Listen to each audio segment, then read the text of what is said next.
Saan napunta ang pera ni Juan? Kaibigan, pamilyar ka ba sa tatlong mukha ni Juan pagdating sa paggamit ng pera? Alam mo bang may pagkakaiba sa ugaling pinansyal si Juan mahirap, middle class at mayaman? Sobrang simple lang ng mga pagkakaibang ito. Magtataka ka kung hindi lahat ng tao pamilyar dito. Mga simpleng diskarteng dahilan kung bakit ang mahirap lalong humihirap, ang middle class stressed out at walang oras, at ang mayaman lalong yumayaman. Kung matagal mo nang tanong ang mga ito, mag-e-enjoy ka sa mga facts na hinanda ko para sa iyo. Sabay nating hihipan ang mga kumakalat na outdated na information tungkol sa pag-manage ng pera ngayon. At as a bonus, titignan din natin kung may pag-asa pa ba sa panahon ngayon ang simpleng Juan na umasenso at yumaman. Halika't isa-isa natin silang tignan. Magsimula tayo sa regular na araw ni Juan Mahirap. Gigising siya sa umaga at magmamadaling pumasok sa trabaho, kung swerteng may trabaho nga siya. Madalas, contractual. Minimum wage. Minsan, less than minimum pa. Masipag at matyaga naman siya. Pagtitiisa ng traffic at ang sumpong ng boss na masungit. At pagkatapos magbanat ng buto buong araw, uuwi ng pagod. Magpapahinga para ulitin lahat ito kinabukasan. Gagawin niya ito ng araw-araw para sa kapos-saktong sweldo. Tama ka, di na ito bagong istorya. Ano nga ba ang diskarte ni Juan Mahirap pagdating sa pera?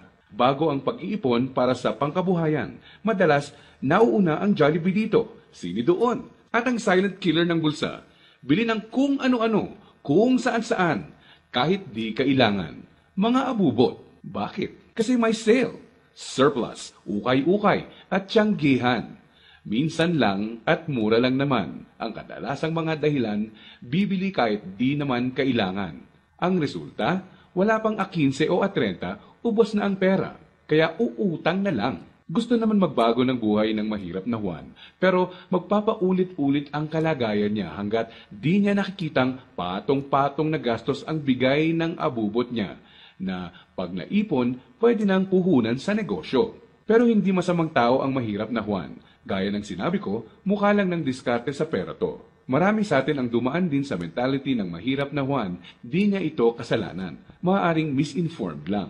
Paano nga naman bukod sa di lahat nakapagtatapos ng pag-aaral, di naman tinuturo ang pinansyal na kaalaman sa eskwelahan. Madalas, ang ugali sa paghawak ng pera ay ang ugaling namamana lang.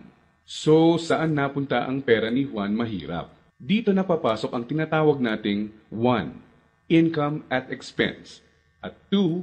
Assets at liabilities.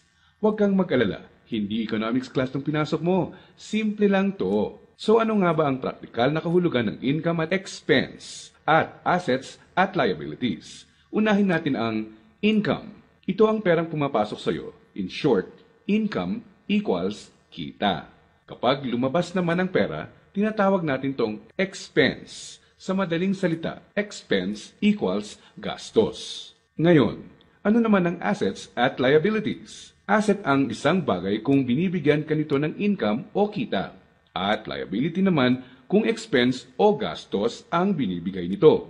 Balik sa tanong, saan napunta ang pera ni Juan Mahirap? Ang maikling sagot, madalas mas maraming expense o gastos kesa income o kita ang mahirap na Juan. Maaring sa sahod o maliit na extra lang siya umaasa para sa income, samantalang kaliwat kanan naman ang pinanggagalingan ng expense. Naloko na. May pag-asa pa ba ang mahirap na Juan?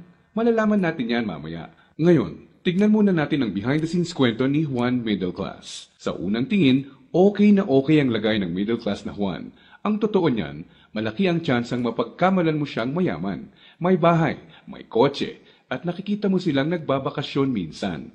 At kung may bagong labas na gadget, mag-a-upgrade ang middle class na Juan. Pero ang di alam ng karamihan, marami dito ay promo, hulugan, o utang sa credit card na buwan-buwan sa sweldo nakakaltas. So, saan napupunta ang pera ni Juan Middle Class? Ang maikling sagot, mas madaming liabilities, nagbibigay gastos kesa sa assets, ang binibili ng middle class na Juan. Imbes na investments na gagawa ng income, nauuna sa listahan niya ang paggagamitan ng pera, ang upgraded na lifestyle. Gusto niya ang convenience at quality sa buhay.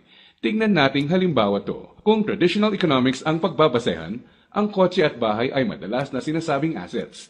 Sa praktikal na buhay ni Juan, masasabi nating outdated na ang pananaw na to.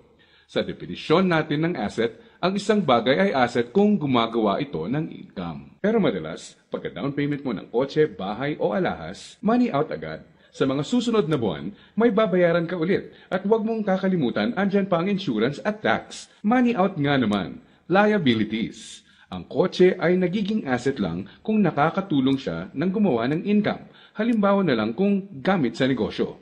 Ang bahay ay pwedeng maging asset kung paparentahan mo ito, lalagyan ng mga produkto sa negosyo or storage. O di kaya'y kung nagba-buy and sell ka ng bahay at mabibenta mo to ng mas mahal.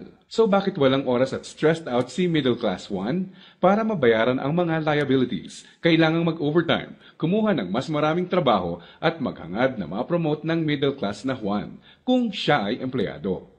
Para sa mga professionals at self-employed, kailangan nilang kumuha ng mas maraming kliyente o projects. In short, kailangan nilang ibenta ang oras at skills nila ng higit pa sa ginagawa nila dati nung wala pang liabilities para kumita ng mas malaki. Tulad ng kalagayan ng isang doktor. Kung hindi niya sisiputin ang pasyente niya, wala siyang kita. Dito mo na makikitang may lumalamon na sa oras ni Juan Middle Class. May mga celebrations sa family at friends ang di na niya ma-attendan. Kaliwat ka ng stress na ang kapalit ng upgraded lifestyle ni Middle Class Juan. Para sa kayod kalabaw na discarding to, gugustuhin niya ng reward, tama? Kaya mas madalas na siyang mag-taxi, kahit pwede namang mag-jeep. Starbucks coffee na, dati okay na ang 3-in-1. Sa restaurant na mas madalas kakain, kahit pwede namang sa bahay. Ilang halimbawa lang ito. Sa oras na maisip ni Juan Middle Class na magnegosyo, ang kita niyang pangpupuhunan sana, pambayad sa liabilities na pupunta. Kung tatanungin mo siya kung anong gusto niyang baguhin, madalas sasabihin niyang ibalik sa kanya ang oras niya. Mabait si Juan Middle Class. Gusto niya ng maganda at komportableng buhay para sa pamilya niya.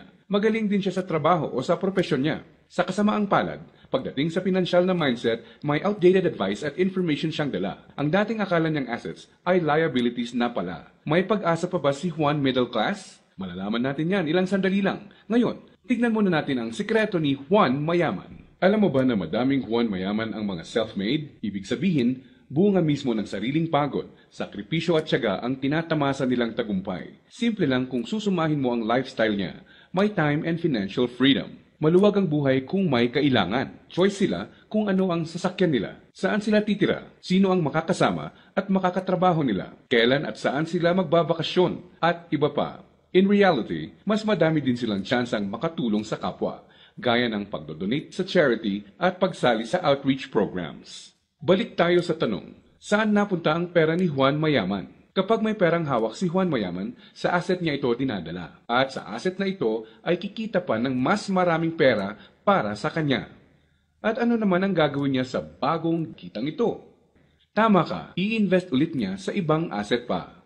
Ano ba ang mga examples ng asset na ito? Andiyan ang investments, apartment, or kotseng pinaparenta. Ang edukasyon, seminar, tradings at iba pa na magtuturo sa iyo ng skills na kaya kang bigyan ng kita ay asset din.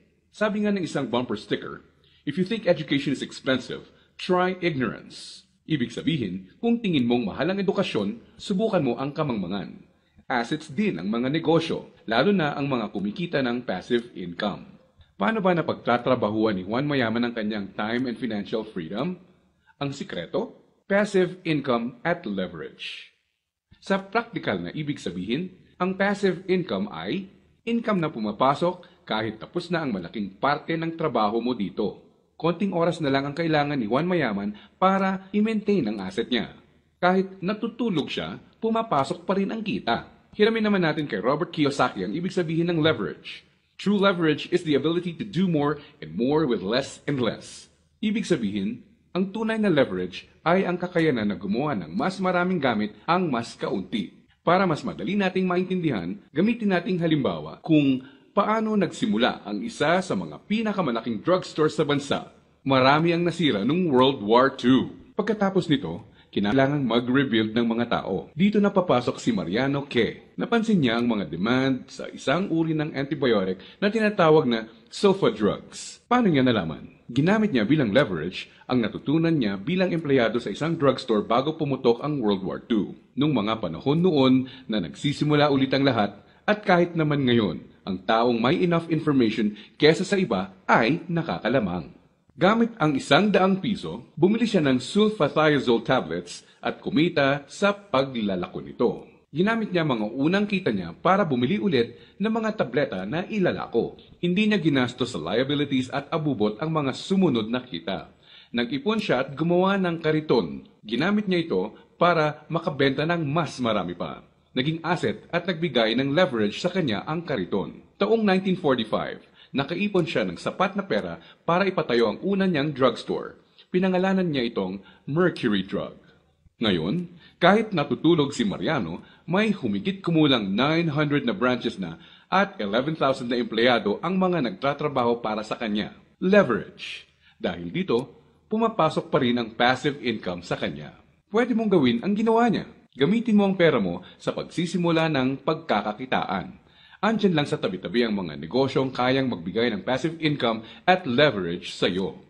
Gaya na lang ng experience ko. Di ko inakalang isang maliit na flyer lang na inabot sa akin sa mall ang magiging tulay para sa isang negosyong nagbibigay passive income at leverage sa akin. Naging ugali ko na i-prioritize sa mga pagkuha ng assets bago liabilities. Ano ang konklusyon natin ngayon na magpapayaman sa iyo? Intindihin mo to, hindi lang ang pagkakaroon ng pera ang nagpapayaman sa tao. Para hindi ka matulad sa 70% ng lotto winners na lalong nagiging mahirap dahil sa maling diskarte sa pera. Dapat, alam mo kung paano at saan gagamitin ang pera pag nagkaroon ka nito. Dahil sa internet, mas madali nang maghanap ng negosyong simulan sa maliit na capital at pwedeng palaguin para bigyan ka ng passive income at leverage. Ang importante, kailangan mo silang hanapin. Kailangan mong maging open para tumingin-tingin at kumuha ng idea at pag nakakita ka, pag-aralan at i-research mo to. Nandyan lang sila. Kailangan mo lang bigyan ng chance ang sarili mo na maging in the know.